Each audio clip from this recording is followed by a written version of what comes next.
ఎవరైతే మాకు రావట్లేదు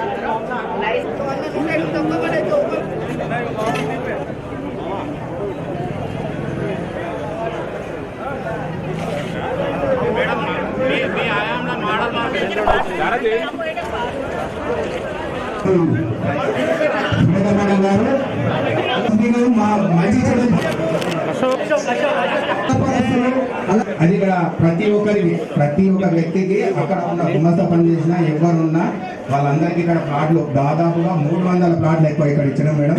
వాళ్ళందరూ కూడా అమ్ముకుంటున్నారు.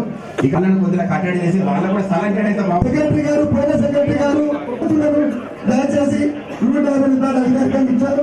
సెక్రటరీ గారు ఇక్కడ ఉన్నారు, కలెక్టర్ గారు ఇక్కడ ఉన్నారు, మంత్రి గారు ఇక్కడ ఉన్నారు. అది మాస్టర్లో రూపొందించబడింది కానీ అదొక్క స్ట్రక్చర్ ఒకటే, అది ఆ ల్యాండ్ ఒకటి ఉంది. దానికి సంబంధించిన కోర్టు కేసులు కూడా ఉన్నాయి మేడం. దానికి సంబంధించి మీకు డీటెయిల్గా మేము ఎక్స్ప్లెయిన్ చేసేసి. అవును మేడం,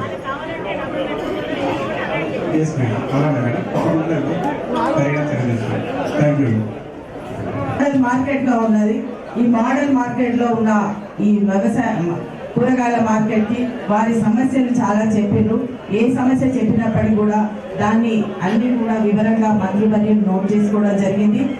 వారికి నిజంగా బినామీలు ఉన్నారా లేరా, లేకపోతే ఎవరైనా 60 ఏళ్ల క్రితం నుంచి ఉండి వాళ్ళు చేయలేని పరిస్థితిలో వాళ్ళు ఉన్న వాళ్ళు ఎంతమంది ఉన్నారు, తర్వాత గతంలో ప్లాట్లు పంచడంలో ఏమైనా అవకతవకలు జరిగినాయా అన్నది డీటెయిల్ గా మంత్రివర్యులు తర్వాత కూర్చొని వారి నిర్ణయం తీసుకోవడం జరుగుతుంది.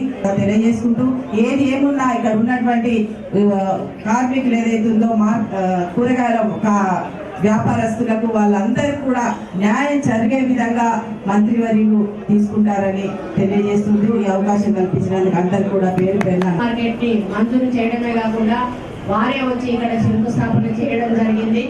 అయితే ఈ మార్కెట్ నిర్మాణం పూర్తయితే నిరుపేదలకు అర్హులైన వాళ్ళందరికీ కూడా మేము న్యాయం చేస్తామనేటువంటి ఒక నమ్మకంతో ఈ మార్కెట్ ఆ రోజు మేము ప్రారంభించడం, అంటే ఫౌండేషన్ పనులు ప్రారంభించడం జరిగింది. కానీ అనుకోని రాజకీయ కొంత చేయడం వలన ఇక్కడ చాలా అవకతవకలు జరిగినాయి అనే విషయం మనందరికీ కూడా తెలుసు. ఆ రోజు వాళ్ళు అధికారంలో ఉన్నారు కాబట్టి మనం ఏమి చేయలేనటువంటి పరిస్థితుల్లో ఉంది. ఇక్కడ అసలైన ఎవరైతే అమ్ముకునే వాళ్ళు సంవత్సరాల తరబడిగా ఇక్కడ కూరగాయలు అమ్ముకునే వాళ్ళు ఉన్నారో వాళ్ళందరికీ కూడా అన్యాయం జరిగింది.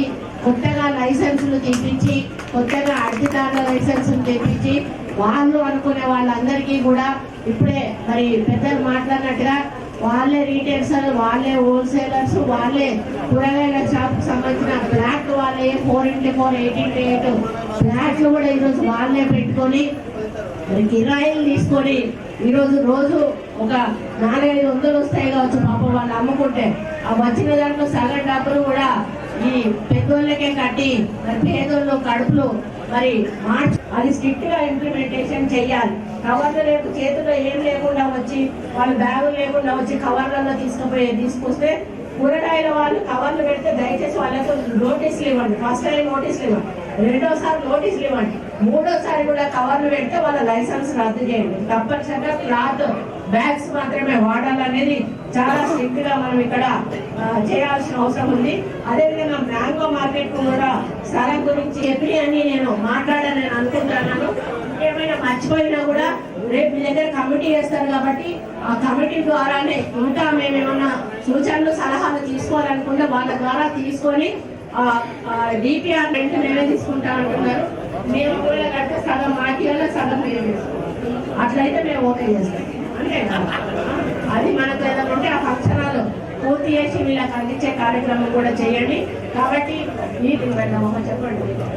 ప్రతి ఒక్కరికి కూడా ముఖ్యంగా మీడియా మిత్రులు చాలాసేపు ధన్యవాదాలు అర్పించుకుంటూ